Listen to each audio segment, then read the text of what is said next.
দেখুন চোখে রোশনি বিজেপির সম্পর্ক। তাহলে পাকিস্তান এদেশে চাষ করছে কে? তাই তো ভাবতে হবে 300 মিটার 300 কিলোমিটার দূরে এসে কি করে মেরে চলে গেল। চারটিখানি ব্যাপার। তো যাক, আলোচনা আরো হবে। আমি শুধু বলতে চাইছি, অনেকে ভাবতে পারেন যে ওয়াকফটা নিয়ে এত আমাদেরকে চিন্তা করতে হবে কেন। অনেক মুসলমানের এমনও স্বপ্ন হয়েছে যে আমাদের দিদিমণি আছে, তিনি বাঁচিয়ে দেবেন। আমি দিদিমণির ভালোবাসার মানুষদেরকে বলছি, আজকে আপনি খবর পেয়েছেন কি জানি না, আমার বাংলার চুচুড়াতে হাজী মহসিন সাহেব, জিনার অবদান ওয়াকফে এত, অন্য 10 জনের সাথে তুলনা করলে তেনার অবদানকে 10 জনের মধ্যেই রাখতে হবে।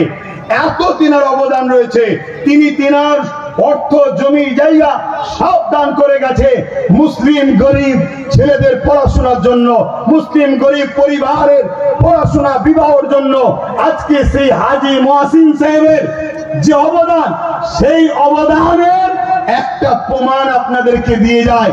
আজকের কলম পত্রিকায় দেখুন, ওখানে মহসিন নামকে হাঁটিয়ে দেওয়া হচ্ছে কেন? ওটা তো আর ওয়াকফ মুসলমানদের নয়, ওটা তো কেন্দ্র সরকারের হয়েছে।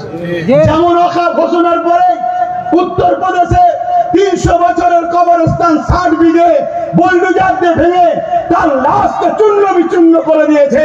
কাল তোমার তাদের কবরের উপরে, তোমার মায়ের কবরের উপরে, তোমার বাপের কবরের উপরে বুলডোজার চলবে, ভেঙে দিয়ে বড় বড় কর্পোরেটদের হাতে তুলে দেওয়া হবে।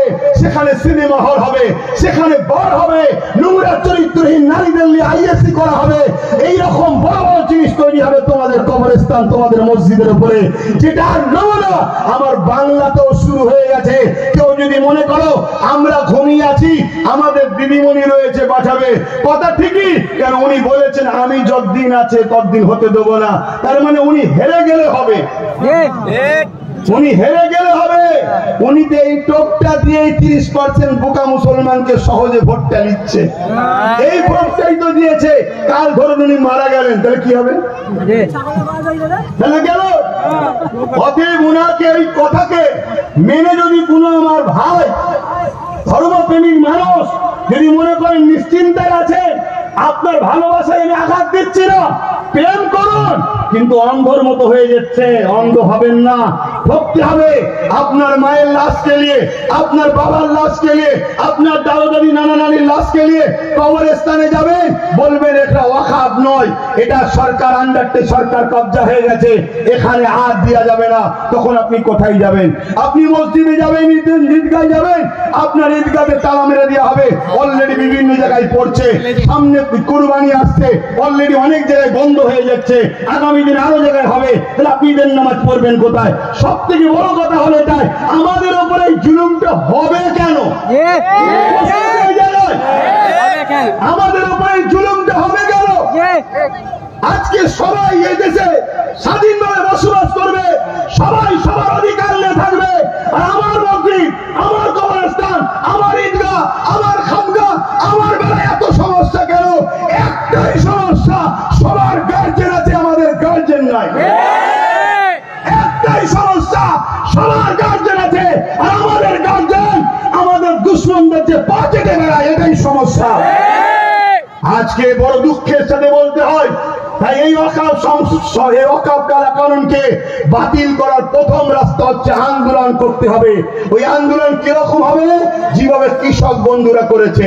আর কৃষক বন্ধুরা করতে সাকসেসফুল হয়েছে, কারণ এটাই কৃষক বন্ধুদের পিছনে পাঞ্জাব সরকার সাথ দিয়েছিল। তাই তাহলে রাজ্য সরকার আমাদের কি সাথ দেবে? জোরে বলুন, সাথ দেবে?